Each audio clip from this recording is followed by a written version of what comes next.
यही नहीं समझ पाए कि रामलीला होती क्या है। देखिए, मंच के ऊपर राम भी जाते हैं, रावण भी जाता है, और वहां पर आपके सामने क्या दिखाया जाता है कि आपस में लड़ रहे हैं। और जब वही पर्दे के पीछे आते हैं तो एक थाली में खाते हैं।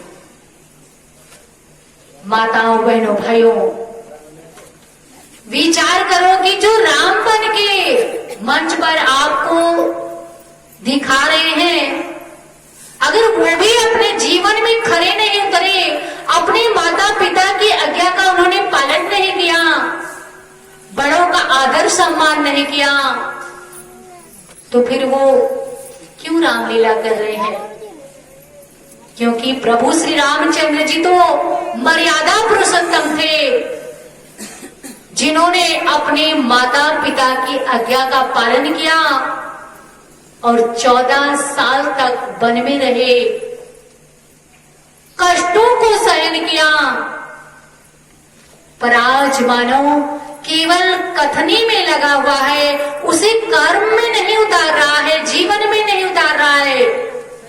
और जिस दिन मानव उसे जीवन में उतार लेगा, कर्म में उतार लेगा, तो विष भी अमृत बन जाएगा।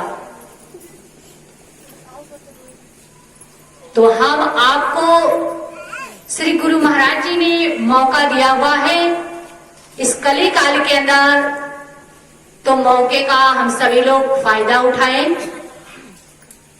एक भजन है, आप सभी लोग साथ देना। प्रेम से बोली श्री सद्गुरुदेव महाराज की, परम आराध्य जगत जननी श्री माता जी की।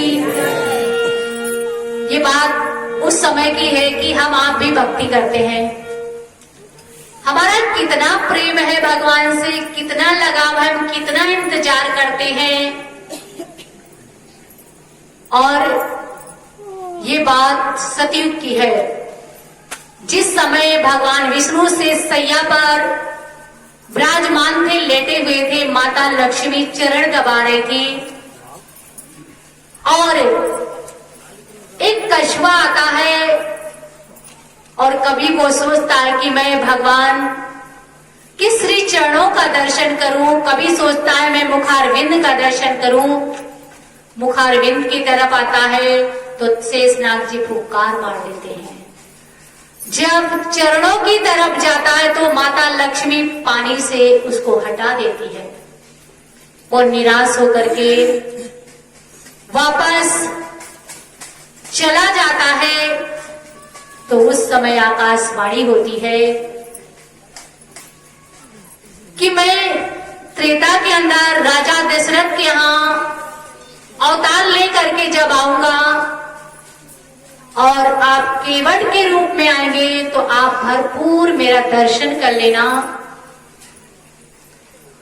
और माता लक्ष्मी और शेष जी लक्ष्मण के रूप में, और ये माता लक्ष्मी सीता के रूप में आएंगी, और ये दोनों खड़े के खड़े देखते रह जाएंगे।